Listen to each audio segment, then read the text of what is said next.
we are going to let ChatGPT AI choose our shiny hunt today. Which outbreak are we going to go for might be determined by AI capabilities. We're breaking new ground. We have Primeape, we have Tatsugiri, we have Magikarp, and we have Glimmet outbreaks happening currently. Right? A fictional children's story about a monkey,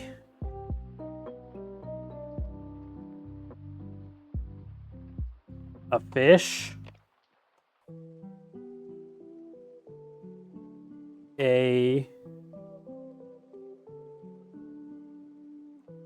Tatsugiri. What's a Tatsugiri? What is it actually? Okay, we're gonna call this a talking rock. A talking rock. Right, official children's story about a monkey, a fish, a talking rock, and a piece of sushi. Having a race. Let's see who wins. Once upon a time in a dense jungle, there was a mischievous monkey named Max who loved to play games and compete with his friends. One day, Max was hanging out by the river when he spotted a fish named Finn swimming upstream. Max had an idea. "Hey Finn, do you want to race me to the other side of the river?" Max asked with a grin. Finn, who loved a good challenge, accepted the monkey's offer. The two friends were about to begin the race when a talking rock named Rocky suddenly spoke up. Wait, Rocky exclaimed. "I want to join the race too. Hold on, it's going so fast." Okay. Max and Finn were surprised to hear a rock talk, but they didn't want to leave Rocky out, so they agreed to let him join. But just as they were about to start the race, a small piece of sushi named Sashimi swam up to them. "Hey guys, could I join the race too?" Sashimi asked eagerly. Max, Finn, and Rocky exchanged puzzled looks. They had never seen a piece of sushi race before. They didn't want to be rude, so they agreed to let Sashimi join the race as well. I can't believe this. The friends lined up at the river's edge, and Max counted down from 3. 3, 2, 1, go! Max quickly scampered up a tree, swung from branch to branch, trying to make his way across the river as fast as he could. Finn swam quickly through the water, diving and dodging obstacles in his way. Rocky, who was quite heavy, rolled down the riverbank, bouncing and tumbling as he made his way to the other side. And Sashimi, who was a very tiny piece of sushi, flopped and wiggled through the water, doing his best to keep up with his friends. I can't believe this. The race was close, but in the end it was Finn who crossed the finish line first, followed closely by Max, Rocky, and Sashimi. They were all panting and out of breath, but they were all smiles. "That was so much fun," Max exclaimed, grinning from ear to ear. Finn nodded in agreement. "Yeah, we should do this again sometime." And so the friends continued to play and race in the jungle, always looking for new adventures and challenges to take on together. I can't believe it. It's one for Magikarp. Write a fictional story about a painter who can't decide between her favorite colors. She loves gold, white, blue, and brown, and can only use one in her final painting commissioned by the king. The king demands that only one color be used, or she will be sentenced to 1,000 years in the dungeon. So at a time there was a talented painter named Isabella, who lived in a kingdom and ruled by a cruel and demanding king. Isabella had a unique style of painting that involved blending multiple colors together to create a stunning effect. However, she had a difficult time deciding which color was her favorite.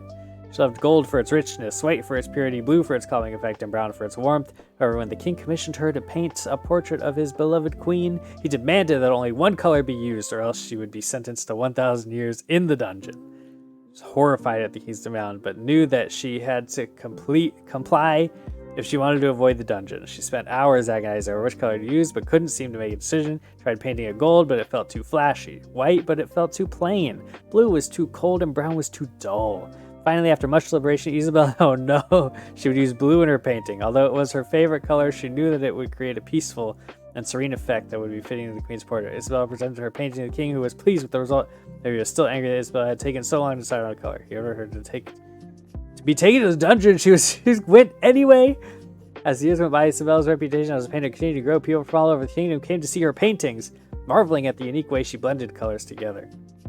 Eventually, her work became so famous that it reached the ears of the king. When the king heard that Isabella was still alive and painting in the dungeon, he decided to pay her a visit. When he saw the beautiful paintings she had created, he realized how foolish he had been to punish her for not being able to choose just one color. Immediately ordered her release from the dungeon and commissioned her to create a series of paintings for the palace.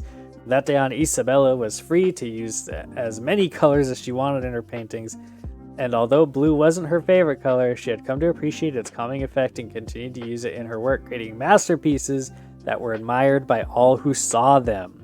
Alright, so we got blue, so that means Tatsugiri got one, Magikarp got one, and Glimmet got one. Write a fictional story about 3 astronauts named Glimmet, Magikarp, and Tatsugiri,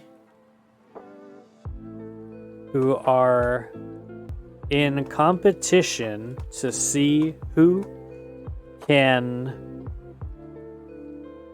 fly to the moon the fastest using only their space suits. Glimmet, Magikarp, and Tatsugiri were 3 astronauts who dreamed of making history by being the first person to fly to the moon using nothing but their spacesuits. They were all experts in space travel and had trained for years to prepare for this moment. And the day finally arrived, and the 3 astronauts gathered at the launch site ready to begin their journey. Glimmet was known for his speed and agility, was confident that he would be the first to reach the moon. Magikarp, who had spent years studying the science of space flight, was sure that his knowledge would give him an edge. Tatsugiri, who was the most experienced astronaut of the 3, remained calm and focused, determined to use his years of experience to his advantage. As the countdown began, the 3 astronauts took their positions and prepared to blast off. The engines roared to life in the... Wait, engines? Spacecraft began to rise into the air. Glimmet, Magikarp, and Tatsugiri each activated their spacesuits and flew out of the okay, cool. Heading towards the moon. Glimmet was the first to take the lead, using his speed to race ahead of the other 2 astronauts. Magikarp followed close behind, carefully calculating his trajectory to conserve energy and stay on course. Tatsugiri, meanwhile, kept a steady pace, using experience to maintain his focus and keep a steady pace.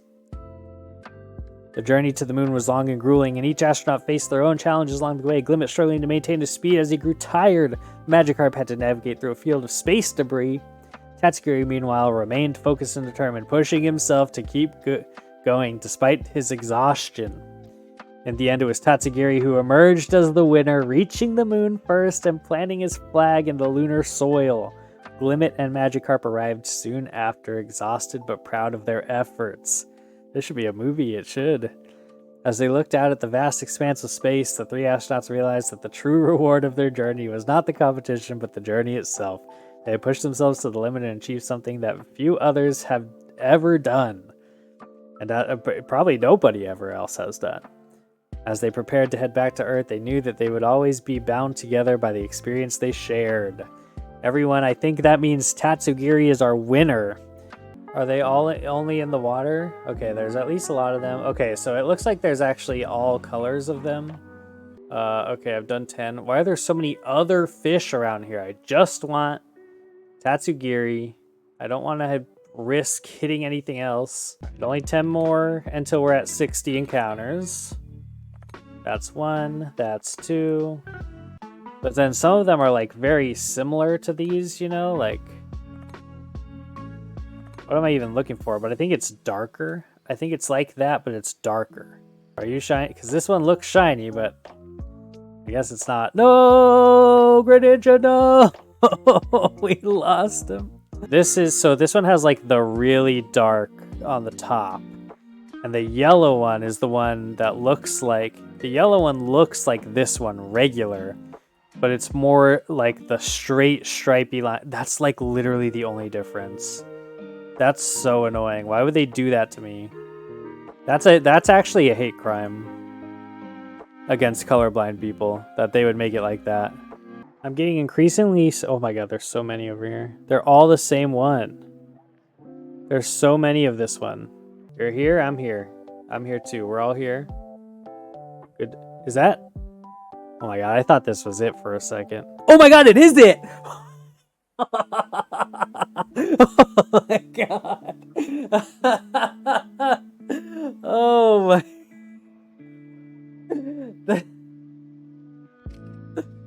Another one for the colorblind reactions reel. What is a good nickname for a Pokemon that is a sushi? Good nickname for Pokemon that is a sushi could be Sushimon, Rolachu, Nigirizard, Wasabite. These are all really good. These are all really good. Rolachu, Wasabite. I think we have to go Wasabite. There it is. Wasabites. What a great name. ChatGPT coming through.